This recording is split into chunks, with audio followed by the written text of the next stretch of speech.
Hello বন্ধুরা, আমি শাগুন্নিল। আশা করি আপনারা সকলেই জানেন থালাপতি বিজয়ের আজকে জন্মদিন এবং সেই উপলক্ষে তার আপকামিং ছবি, যেটা সে পরিচালক ভেঙ্কট প্রভুর সঙ্গে করেছে, the goat, greatest of all time, সেই ছবিটার একটা গ্লিমসেস বা ঝলক দর্শকদের সামনে আনা হয়েছে।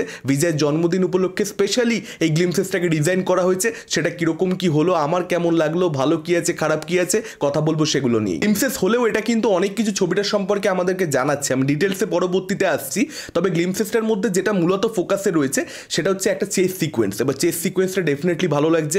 বড় স্কেলে অ্যাকশন এখানে মেকাররা আমাদেরকে এই গ্লিমসেসের মধ্যেই কিন্তু প্রমিস করে দিচ্ছে, যেটা বিজয়ের ছবি থেকে তার অডিয়েন্স ডেফিনেটলি এক্সপেক্ট করবে।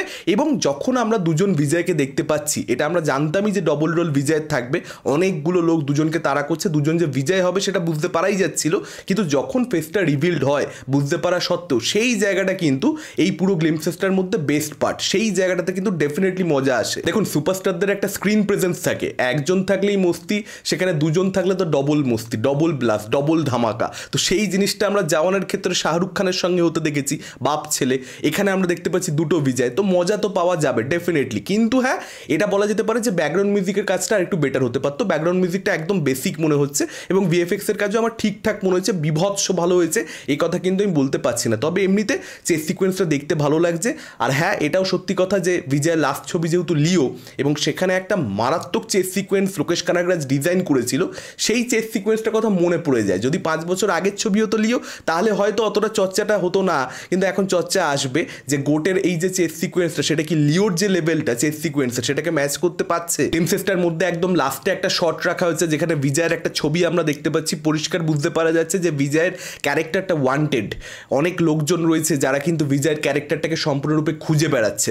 এবার কেন সেটা তো আমরা ছবিটা দেখলে বুঝতে পারবো, বা টিজার ট্রেলার, মেনলি ট্রেলার এলে হয়তো আমরা সেটা বুঝতে পেরে যাবো যে কেন অনেকে বিজয়ের পেছনে এখানে পড়ে রয়েছে। আর গ্লিমসেসটার একদম শেষ ভাগে একটা শট রয়েছে যেখানে আমরা দেখতে পাচ্ছি বিজয় কিছুটা একটা সামনে দাঁড়িয়ে রয়েছে। এক্স্যাক্টলি কিসের সামনে দাঁড়িয়ে রয়েছে সেটা পরিষ্কারভাবে বুঝতে পারা যাচ্ছে না, তবে তার আশেপাশে অনেকগুলো মনিটার্স রয়েছে এবং একটা মনিটার সেখানে রয়েছে যে মনিটারটার মধ্যে লেখা রয়েছে 11 billion, peak of 11 billion by 2050। এবার এই কথাটার অর্থ কি অ্যাকচুয়ালি 11 বিলিয়নে পৌঁছাবে 2050 সালে ওয়ার্ল্ডের পপুলেশন? অন্তপক্ষে আমার সেরকমটা মনে হচ্ছে। আমি এটা গেস করছি, আমি সম্পূর্ণরূপে ভুল প্রমাণিত হতে পারি, কিন্তু বর্তমানে পপুলেশনটা হচ্ছে 8.1 বিলিয়ন ওয়ার্ল্ডের, এবং সেটা 11 বিলিয়নে পৌঁছাবে 2050 সালে। এরকমটা ছবিতে ওই পার্টিকুলার ডেস্কটপে লেখা রয়েছে, এটা আমি মনে করছি। তবে গুগল করে আপনারা দেখে নিন, 2050 সালে অ্যাকচুয়ালি 9.8 বিলিয়ন রিচ করা উচিত ওয়ার্ল্ডের পপুলেশন, কিন্তু সেটা দেখাচ্ছে এখানে 11 বিলিয়ন।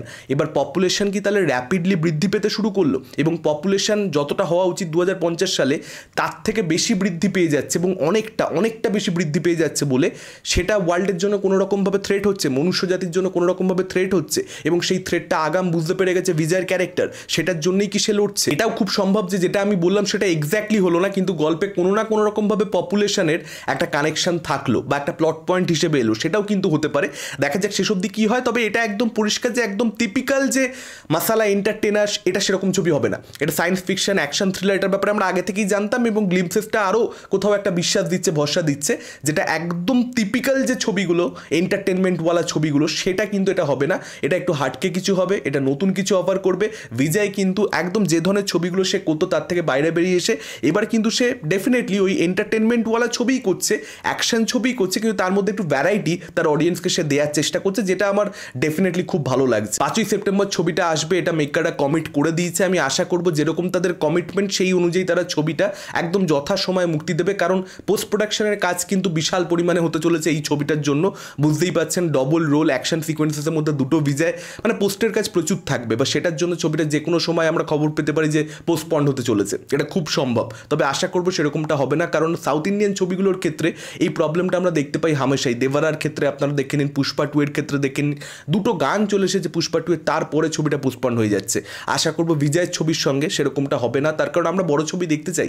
বহুদিন আমরা কোনো বড় ছবি দেখতে পাচ্ছি না, আমরা প্রত্যেকেই সেটার জন্য অপেক্ষা করছি। সবাই যদি নিজের ছবি পেছোতে থাকে, তাহলে 2024টার হবেটা কি রে ভাই? আপনাদের কি মতামত? এই গ্লিমসেসটা আপনাদের কিরকম কি লাগলো? দুটো বিজয়কে একসঙ্গে বাইকে অ্যাকশন করতে দেখে কতটা মস্তি পেলেন ডেফিনেটলি কমেন্ট করে জানান। এই ভিডিওটা ভালো লাগলে লাইক করতে পারেন, শেয়ার করতে পারেন। আমাদের চ্যানেল নতুন হলে চ্যানেলটাকে অবশ্যই সাবস্ক্রাইব করতে পারেন। আজকের মতন টাটা, চোখ রাখুন পরবর্তী ভিডিও।